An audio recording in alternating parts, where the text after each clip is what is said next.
अगर आपका है बैंकिंग अप्रेंटिस का एग्ज़ाम और अगर आप दे रहे हैं इस एग्ज़ाम को पहली बार, तो यकीनन आपके बहुत ज़्यादा कन्फ्यूज़न होगी कि सर इस एग्ज़ाम में हम लोग क्या क्या इंस्ट्रक्शंस फॉलो करें।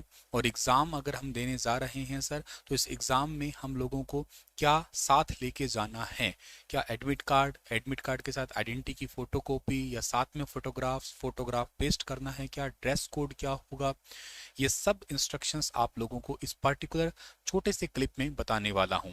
नमस्कार दोस्तों, मेरा नाम है सुनील बिश्नोई। आप देख रहे हैं text book super coaching banking platform, जहां बैंकर बनने के सपने साकार किए जाते हैं यकीनन। सबसे पहली बात है कि जो आपका एसबीआई का एग्जाम होने जा रहा है अप्रेंटिस का, इस एग्जाम का पैटर्न आपको पता होगा। नहीं पता है तो अभी के लिए पता लगा लीजिएगा। इसके अंदर जर्नल इंग्लिश है, जर्नल एंड फाइनेंस अवेयरनेस है। ध्यान रखना ये फाइनेंशियल अवेयरनेस है। नॉर्मल करंट अफेयर से करंट अफेयर तो समझिएगा ही समझिएगा, लेकिन इसके अंदर फाइनेंशियल अवेयरनेस ज़्यादा ज़रूरी है। जस्ट लाइक आरबीआई सर्कुलर इसमें बहुत इंपॉर्टेंट है। आरबीआई से रिलेटेड जो इन्फॉर्मेशन है, ये आरबीआई ने रिसेंट से मान लो एक उमंग एप्लीकेशन रिलीज किया है या कुछ सर्कुलर रिलीज किए हैं। जैसे मान लेते हैं कि उन्होंने अभी रिसेंटली अनक्लेम्ड लाइबिलिटीज के बारे में कुछ गाइडलाइन दी है, या कुछ न्यू लॉकर पॉलिसीज जो लेके आए हैं। तो ऐसे ऐसे जो आरबीआई के इंपॉर्टेंट पार्ट्स हैं वो आप लोगों को रीड करने हैं।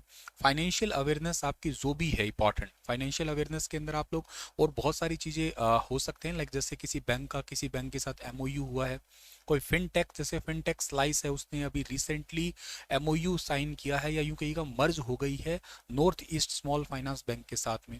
तो कुछ इस टाइप के जो पार्ट्स हैं आपके, वो आप लोगों को यहाँ से कवर करने हैं। ज़्यादा ना सही आप लोग अभी एंड टाइम पे आपके एग्जाम से जस्ट पीछे पास्ट 6 मंथ के हैं, वो बहुत अच्छे तरीके से और मेन मेन पॉइंट है ना, उनको कवर कर सकते हैं आप लोग।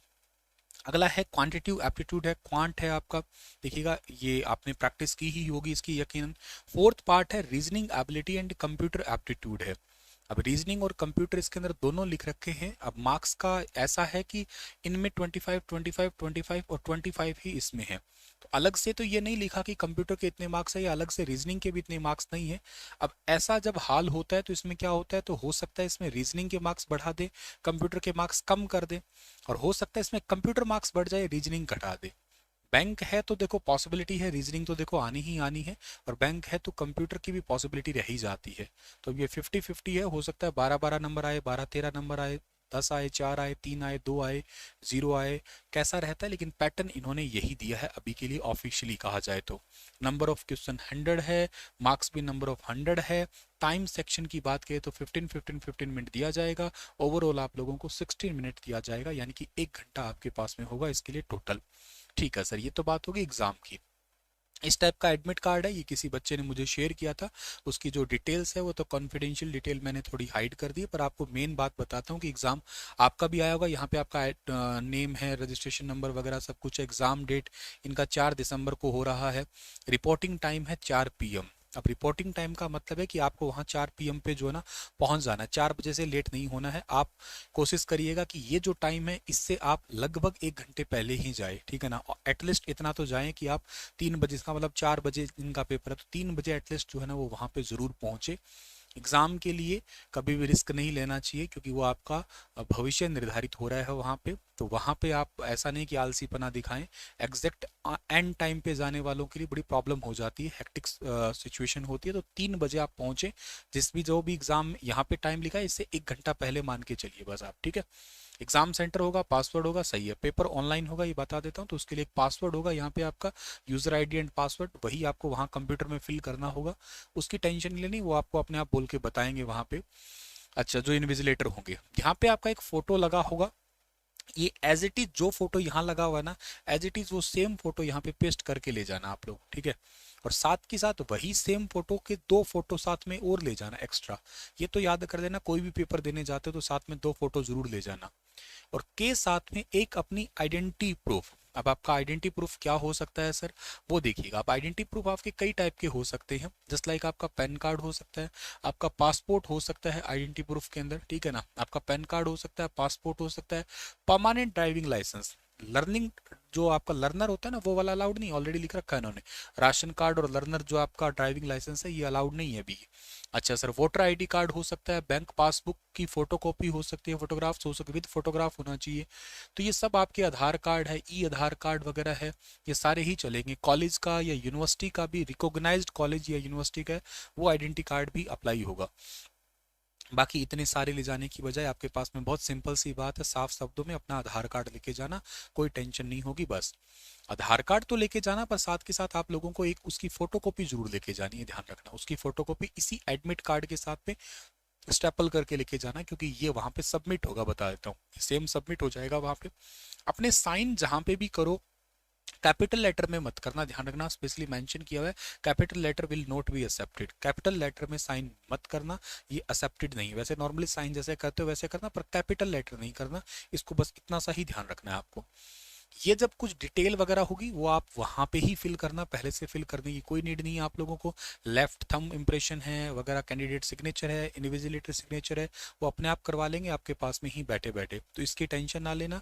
ये सब कुछ आपको वहीं पे ही हैंड रिटन कॉपी वगैरह सब कुछ वहां पे ही लिखवाएंगे ये चीजें, तो इसकी भी टेंशन नहीं। जस्ट आप एडमिट कार्ड प्रिंट करिए, फोटो पेस्ट करिए, साथ में एक अपनी आइडेंटिटी कार्ड है, कोई भी आइडेंटिटी है उसकी एक फोटो करिएगा, फोटो कॉपी करके स्टेपल कर लीजिएगा, 2 फोटो साथ में लीजिएगा। अच्छा, नेगेटिव मार्किंग है सर इसमें? हाँ जी, 1/4 नेगेटिव मार्किंग है। अगर आप ब्लैंक छोड़ के आते हो तो कोई नेगेटिव मार्किंग नहीं, अदरवाइज मतलब 4 गलत हो गए तो एक सही वाला क्वेश्चन जो है ना आपका सीधा सीधा कट जाएगा। इसके बाद में अगली बात ये कि आप अपने साथ में क्या सर पेन वगैरह लेके जा सकते हैं? हाँ देखिए, लेके जा सकते हैं। You should also bring stationery such as a pencil लेके जा सकते हो। ग्लू फोटो चिपकाने के लिए पहले से चिपका दो, कोई जरूरत नहीं पड़ेगी। इरेजर लेके जा सकते हो, तुम्हें नीड नहीं पड़ेगी, ये इनकी जरूरत नहीं पड़ेगी। तुम्हें एक बस एक ब्लू पेन ले जाना साथ में, बहुत है, ठीक है ना। एक सीधा सीधा जो ना, ये भी जरूरत नहीं आपको, सिंपल एक ना ब्लू पेन ले जाना काफी है, मोर देन सफिशिएंट है ये आपके लिए, ठीक है ना ये। अच्छा, रही बात स्टैंप वगैरह की, वो सब कुछ वहां पे आपको अवेलेबल रहेगा, ठीक है ना, सब चीज़ें अवेलेबल रहेगी वहां पे आपके पास में। आपके सीट पे ही ये जो है ना करवा लेते हैं पहले ही काम ये। अच्छा सर, इसके अलावा अगर आप कॉन्टेक्ट लेंसेज पहनते हैं तो वो निकाल के जाइएगा, क्योंकि आइरिस स्कैनर होता है, आई आपका जो है ना स्कैन वगैरह किया जाएगा, सो ये इंपॉर्टेंट है। बाकी ये सब चीज़ें ऐसा नहीं है कि आप जनरली नॉर्मल कॉम्पिटेटिव एग्जाम में लेके नहीं जाते हैं, नॉर्मल पेन लेके जाते हैं, ब्लॉक जो ब्लू या ब्लैक दो हो सकता है, ब्लू पेन ले जाइएगा, मोर देन सफिशिएंट है वो आपके लिए। अच्छा सर, इसके बाद में अगली बात इंपॉर्टेंट है कि ड्रेस कोड क्या होगा सर। अब देखो, ड्रेस कोड में सिंपल सी बात ये आती है, आप कभी किसी एग्जाम में भी जाए ना तो नॉर्मल फॉर्मल पहन के जाए, मतलब अपना लोअर टी शर्ट डाल के जाए, बहुत ज़्यादा वहाँ पे ऐसे शादी ब्याह तो है नहीं कोई, कंफर्ट जो है कंफर्ट कपड़े होते हैं वही पहनने चाहिए। लाइट क्लॉथ जैसे पहनना चाहिए, इन्होंने कहा है कि can not use hiding any instrument, कोई भी कम्युनिकेशन डिवाइस कोई भी इंस्ट्रूमेंट है छुपा के लेके नहीं आना है। इन्होंने तो कहा है कि हाफ बाजू का कुछ कपड़े पहन के जाना है, लेकिन सर्दियों का समय है, अगर आपके एरिया में सर्दी है तो खैर आप हाफ बाजू तो कैसे ही पहन पाएंगे, लेकिन एटलीस्ट ऐसे पहने कि अगर वो चेकिंग करे तो आसानी हो जाए। इसके अलावा ब्लूटूथ कैमरा वगैरह कुछ नहीं है। Slipper sandal, not shoes, slipper sandal पहनने की कोशिश करना। जूते एसबीआई जनरली अलाउड नहीं करता है, जूते मत ही पहन के जाना क्योंकि निकलवा देगा, पक्की बात है। तो पहले से ही कुछ ऐसे स्लीपर्स पहन के जाना जो आसानी से जो ना आप लोग उनको चेकिंग वगैरह करवा भी पाओ, खुलवाएं तो भी कोई दिक्कत ना आए। जूते मत पहना, जूते अलाउड नहीं करते, ये स्लीपर एंड सैंडल्स है। अगर आपको अपने ट्रेडिशनल रिलीजियस ड्रेस पहननी है तो आपको उससे एग्जाम से पहले 20 मिनट पहले जाके एटलीस्ट रिपोर्ट करना पड़ेगा, बताना पड़ेगा। आई मीन आप लोग अगर मुस्लिम कम्युनिटी से बिलोंग करते हैं, बुर्का वगैरह पहन के जाना है या कुछ और आपको हिजाब वगैरह पहनना है या वट एवर जो भी रिलीजियस में है, तो पहले जाके उनको नोटिफाई करना पड़ेगा उसके लिए, ठीक है ना। अदरवाइज कुछ नहीं है, तो सिंपल कपड़े पहनना, सिंपल स्वेटर पहन के जा सकते हो। सर्दी का समय तो स्वेटर तो खैर कॉमन सेंस से डाल के जाओगे आप लोग, ठीक है ना। लेकिन ऐसा इसका मतलब नहीं है कि 20-25 कपड़े फंसा के चले जाओ। और कहने का मतलब है कोई इंस्ट्रूमेंट छुपा के या कुछ और, खैर ऐसा तो आप काम नहीं करोगे। हाँ, अगर कोई फ्रॉड अनफेयर पाया गया तो उसको डिस्क्वालीफाई तो खैर करेंगे ही, सजा वगैरह भी होगी। गर्ल्स के लिए स्पेशली है, कोई ज्वेलरी मत पहनना, ठीक है ना। लिखा हुआ है you are advised to avoid wearing, कोई भी टाइप का जो है ना रिंग है, ईयरिंग है, नोज पिन है, चेन है, नेकलेस है, पेंडेंट है, जो भी ब्रोस वगैरह ज्वेलरी मत पहना। अपना नोज पिन है, ईयर पिन है वगैरह सब कुछ निकाल के ही पहले से ही जाना है आपको, ठीक है ना। और जो स्टेशनरी आइटम है, जैसे लिखा हो, कोई कागज है, पेन है, ज्योमेट्री है, पेंसिल बॉक्स है, प्लास्टिक्स है, ये ऐसे पाउच वगैरह है, ये सब कुछ जो कुछ नहीं लेके जाना। सिर्फ पहले पेन लेके जाना, मैंने कह रहा हूँ वो कुछ लेके ही नहीं जाना आपको। गूगल्स है, कोई चाबी हो गई है आपकी, ठीक है ना, हैंडबैग हो गया, पेपर हो गया, माइक्रोफोन हो गया, कैमरा हो गया, हेयर बैंड हो गया, लड़के हैं तो बेल्ट नहीं लगा के जाना, गाड़ी की चाबी नहीं है, कैप है कोई कैप वगैरह नहीं पहनना है, कलाई के ऊपर कोई धागा वागा नहीं बंधा होना चाहिए, कुछ भी कोई रिलीजियस धागा बंधा हुआ है, कुछ भी आपका वीरिंग है कोई पहन रखा है आप लोगों ने, वट एवर सब चीज़ें जो है ना ये बैंड है वहाँ पे। पानी की बोतल जो है ना वो भी ट्रांसपेरेंट अगर है तो वो अलाउड है, पानी की बोतल तो अलाउड होती है, ट्रांसपेरेंट है तो, अदरवाइज वहाँ पानी मिल जाएगा, ऐसी कोई अकाल नहीं पड़ा हुआ, 1 घंटे में आपको कुछ नहीं होने वाला, इतना तो अपने आप में स्ट्रांग रह ही सकते हो आप लोग, ठीक है।